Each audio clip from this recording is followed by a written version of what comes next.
Series 1. Now if it wasn't for this series, then the other 11 seasons wouldn't have even existed, with a whole new generation tuning in that March night of 2005, not knowing anything about Doctor Who, and yet they still continue to watch. This season is a masterpiece, considering that RTD at the time may have only considered this being his only and first chance at bringing Who back, and if it wasn't for the success the season brought, then I wouldn't be here talking about this season. Christopher Eccleston and Billie Piper absolutely nailed their respective performances in every episode, and it's such a shame that Chris only went and did one season. I will check out the new Big Finish series, which may be one of the first times I properly venture into Big Finish.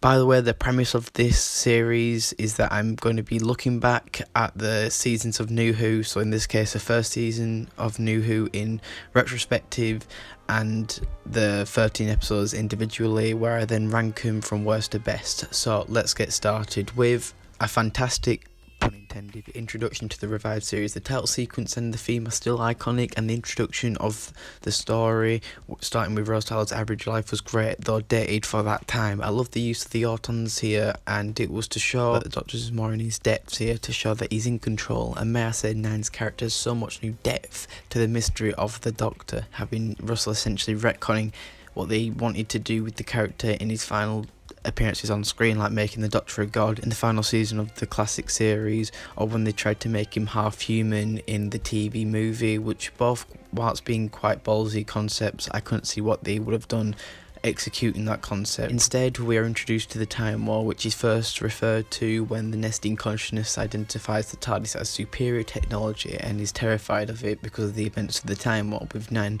being unable to save them and many other species and races. The Ninth Doctor's character in this is quite interesting, presenting his lack of sympathy for Rose, not really considering the deaths of both Wilson and Mickey at the time, due to the fact that he lost that sense of compassion, and that it has been so long since he's been with someone with the right morality like Rose. Rose's significance is just as important as the Doctor. She does bring out the flaws within the Doctor throughout the story, which is interesting to see as the series goes on. An okay introduction to the outer space stories. I love Rose's reaction to being bombarded with aliens and witnessing the end of her planet, which what actually helped signal that response was Soft Cell's tainted love, if anything. The whole reaction itself felt very accurate, and I like a sudden realisation that she ran away with the Doctor, not considering who he is and where he's from. The aliens themselves and their designs were alright, though I like Bo and Jabe's designs and characters. Jabe's shocked to find out the species of the Doctor is chilling, as it truly shows the mystery and yet legendary status of the Time Lords. Overall, whilst this episode did have a sillier atmosphere, we see more into the Ninth Doctor, the origins of him, with the ending detailing the destroyed Gallifrey, but we don't know who they were up against. This is the closest story that we're going to get to a Ninth Doctor Christmas special, and I love that the Ghost link with Charles Dickens and his novel Christmas Carol. It's great to see Eve Miles in this story, especially since she goes on to star as Gwen Cooper in Torchwood, a very iconic character, dare I say. Ninth Doctor fanboying over Charles's books was great, and I really like Rose stepping up here with her yelling at Redpath when he attempts to do sexual gestures, with Nine just smiling in the background. We now find also of Rose's father being dead and how he died when she was little. This short conversation between Gwyneth and Rose would later be explored a couple of episodes down the line in Father's Day. The Gelf, like the Autons, are another species affected by the Time War, and I found that to be great, as it shows how bad the war was on an intergalactic scale, and it's a shame that we don't see more species or races affected by the war. Rose and the Doctor have very different morals, with the Doctor wishing to assist and Rose wishing to stop the Gelf, which gave great tension. The Doctor being willing to help the Gelf is perhaps in guilt about what the Time War did to the species. The ending where Charles Dickens asks if he's forgotten in the future, be told by the Doctor that his books live forever, was a sweet ending. Rose being gone 12 months instead of 12 days was quite humorous, although that did fuck up the timeline, which meant until the waters of Mars, the stories in the RTD run will always be a year later, which I didn't really like. The Slovene crash landing and slamming into Big Ben still looks quite good, and it's the first time of an alien occurrence happening in present day in the new series.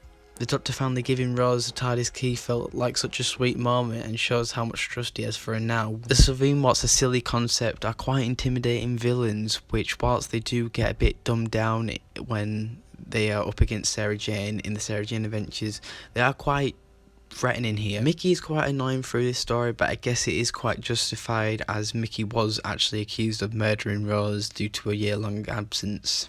The ending in part 1 with the Slovene revealing themselves to the Doctor, Jackie, Rose and Harriet were amazing and a very effective cliffhanger. The story also gives the question of Rose's safety being with the Doctor, especially due to the near-death misses that she's had the past 3 stories, as 9 actually can't guarantee Rose's safety to Jackie. Harriet is such a great character and such a great addition to the 2-parter. The Doctor quickly narrowing down the Slovene's weakness was such a quick and tense scene and shows that the Doctor is able to work well when put in a tricky situation. The execution of the story with Downing Street being absolutely decimated by a bomb sent by Mickey to blow up the Slovene was a fun ending. The story finally addresses the Doctor in the Time War and who Gallifrey was up against during that. Mr. Van Staten was a brilliantly written antagonist with him merely collecting alien stuff for value and profit. The entire scene with 9 coming face to face with a Dalek on screen after all these years will never ever stop being chilling and amazing, especially since they now both share the loss of their species. The Dalek itself throughout the story is very cunning, resembling more of the Daleks in the 1960s, with it emotionally tricking Rose into touching its shell in sympathy to then extrapolate a DNA to regenerate itself,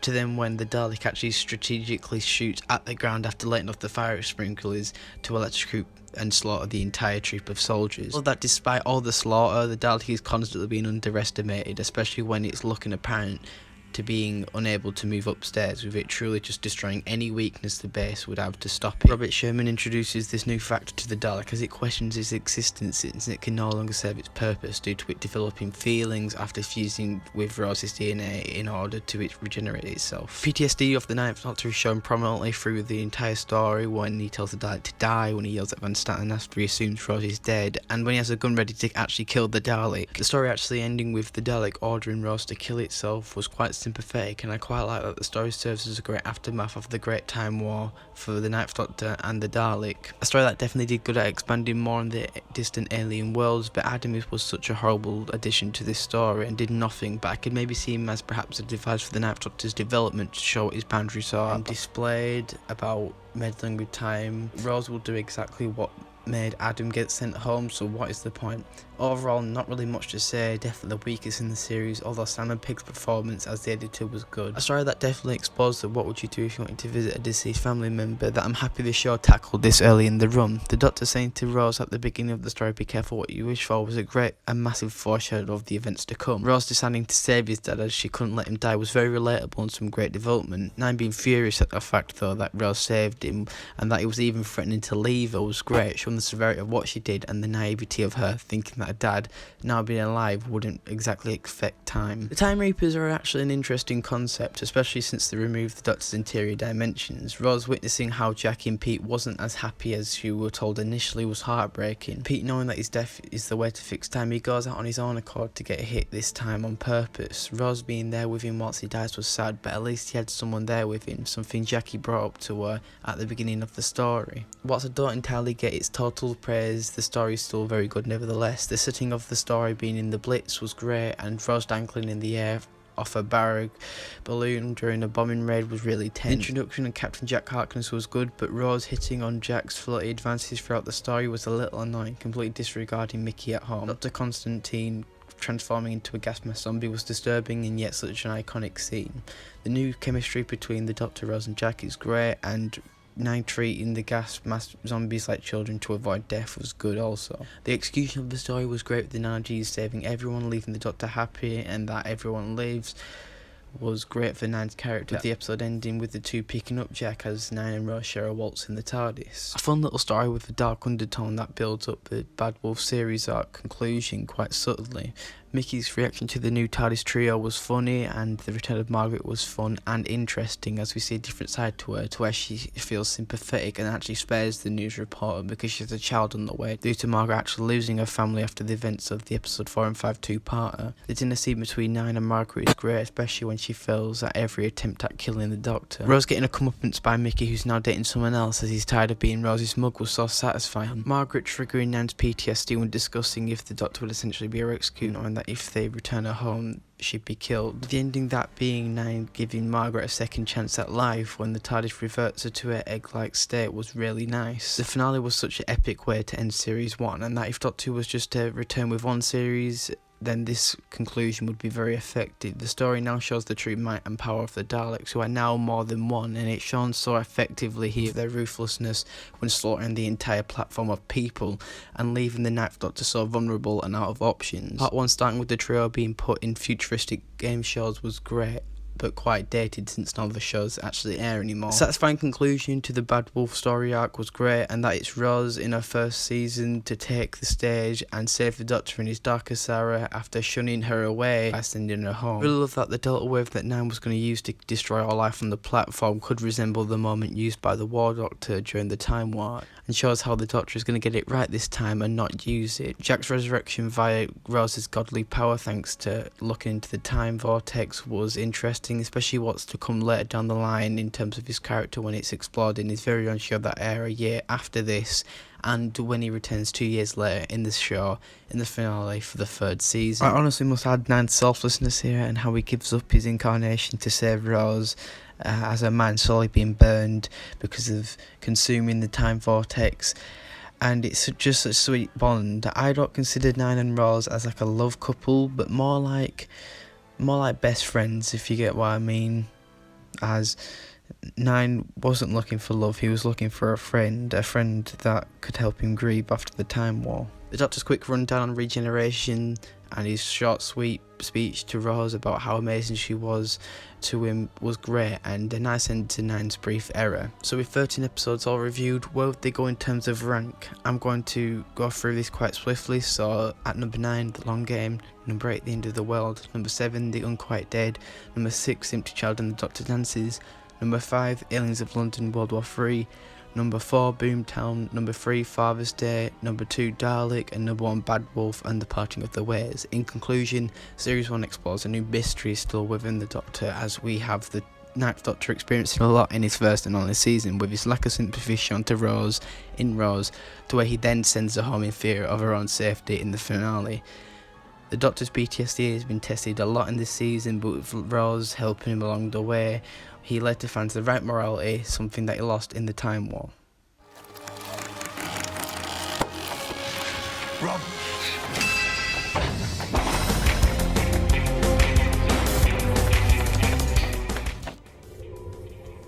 Are you alien? Yes.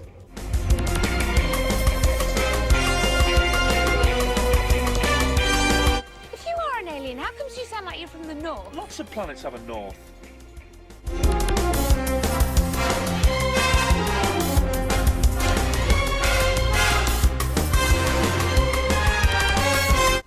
Half a million what? Daleks. Of your associate, you will obey or she will be exterminated. No.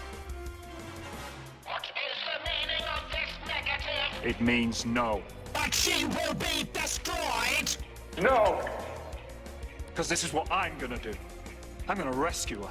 I'm gonna save Rose Tyler from the middle of the Dalek fleet, and then I'm gonna save the Earth, and then, just to finish off, I'm gonna wipe every last stinking Dalek out of the sky! I will not die.